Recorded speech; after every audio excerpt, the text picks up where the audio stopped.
Imaginez un instant. Light Yagami débarque à Westeros. Mais au lieu de se battre avec des épées ou des dragons, il joue un jeu bien plus subtil. Il n'a pas besoin de se salir les mains.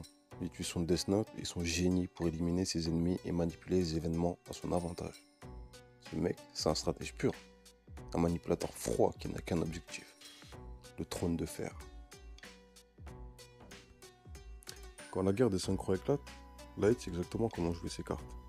Dès le début, il s'associe discrètement avec Stannis Baratheon et fait en sorte que Renly disparaisse dans un accident mystérieux. Il pousserait Robb Stark à faire des erreurs stratégiques, ce qui le mènerait à la défaite. Pour Joffrey Baratheon, Light le ferait disparaître d'une manière qui semble naturelle et qui en réalité serait parfaitement planifiée. Tout ça, Light le fait dans l'ombre. Tyrion Lannister, le mec qui réfléchit à 1000 à l'heure, commencerait à remarquer que des choses bizarres se passent. Des personnes disparaissent des événements se déroulant trop parfaitement pour être le fruit du hasard. Tyrion commencerait à enquêter, mais il tomberait dans les pièges de Light. C'est sûr. Ce dernier, avec son intelligence, lui ferait croire qu'il est sur une fausse piste, jusqu'à ce que Tyrion se retrouve dans une situation où il serait accusé à tort. Il serait coincé, sans savoir que Light l'a mis dans cette position où il ne peut plus rien faire. Quant à Daenerys et ses dragons, il serait un très gros problème pour Light. Mais il ne chercherait pas à l'éliminer directement, ce problème. Au contraire, il commencerait à manipuler Jorah, Tyrion, Torquenudo et les autres autour d'elle, semant la méfiance et la crainte.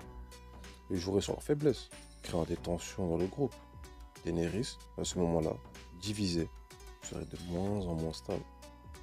Puis, quand l'occasion se présenterait, Light ferait en sorte que ses dragons disparaissent, sans laisser de traces. Et une fois que Dany sera fragilisé, Light pourra la faire tomber et s'emparer de son pouvoir. C'est si facile.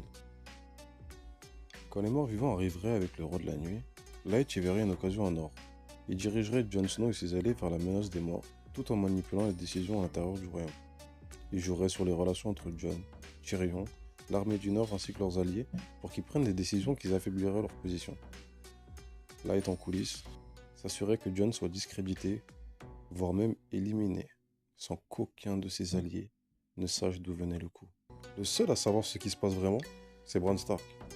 Grâce à ses visions, il capterait vite que quelqu'un tire les ficelles dans l'ombre. Mais Bran n'a pas les moyens de s'opposer à Light.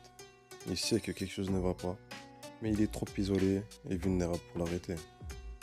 Light, lui, continue d'avancer sans que personne ne le découvre. Donc, si Light Yagami arriverait à Westeros, il ne ferait pas la guerre de façon brutale.